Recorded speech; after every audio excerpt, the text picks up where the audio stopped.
Market Monday, we're back. Second episode after coming back. I want to thank everybody for all your kind comments, those that reached out to me and thanked me for bringing Market Monday back to you. I appreciate it.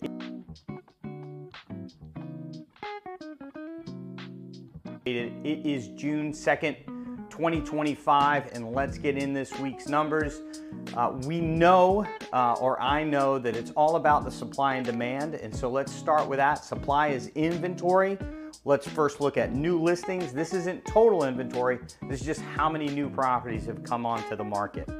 Since the first of the year, we've brought 1,338 properties on the market on Hilton Head Island. That's up 236 properties from last week. We reported 1,102. This same week last year, we had brought 1,204 properties on the market. That's 11% less than what we brought on the market this year. And if we flash back all the way 5 years to 2020, we had brought 1,357 properties onto the market, and that is just 1.5% more than where we're sitting right now. Total inventory, what is available for sale on the market on Hilton Head Island? 1,130 properties right now. At this point last year, we were sitting 925 properties. That's 24% less than where we are right now. And again, if we look back 5 years, 2020 at this point, we had 1,753 properties for sale. That's 36% more of where we're sitting right now. That is the supply side, the inventory side. Here is the demand side of the equation, the sales side. We'll start with pending sales. The precursor to a closing is the property going under contract. Right now, we have 190 properties in that status. That's up 7% from last week, where we had 177.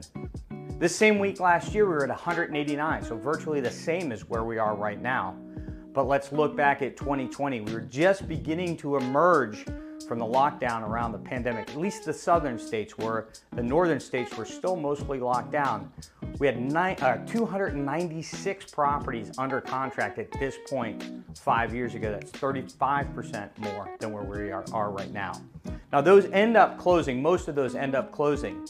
And so far this year, we've had 826 closings for properties on Hilton Head Island. Last week we reported 651. This week last year, 877.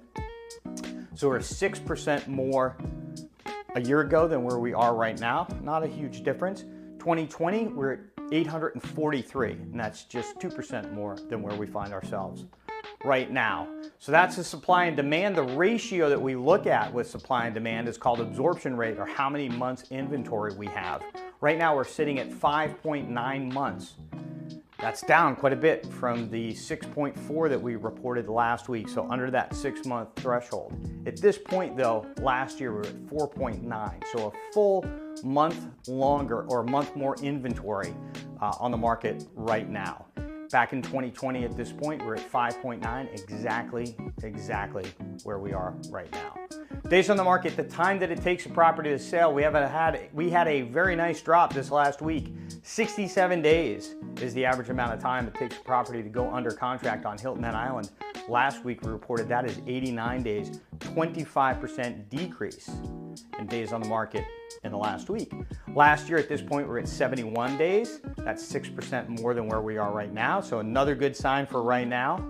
And back in 2020 at this point we're at 126 days. That's 88% more time it took back at the end of March, early June of 2020.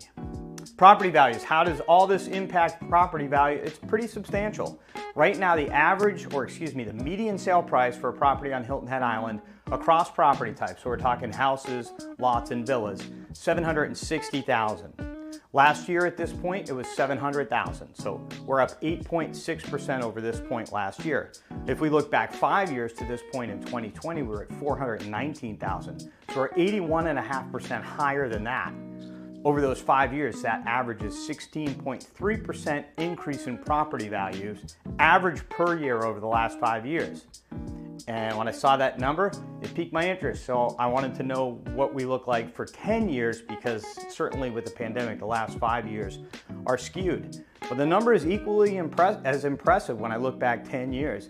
10 years ago, the median sale price was around $317,000. So if we use that and compare it to the $760,000 that we're at right now, that's a 13.8% average rate of appreciation over the last 10 years. I hope you've been in the market during that period of time.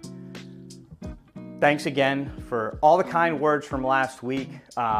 Hopefully you're watching us on YouTube, and if you are, please subscribe, hit that notification bell, and follow us on our social media.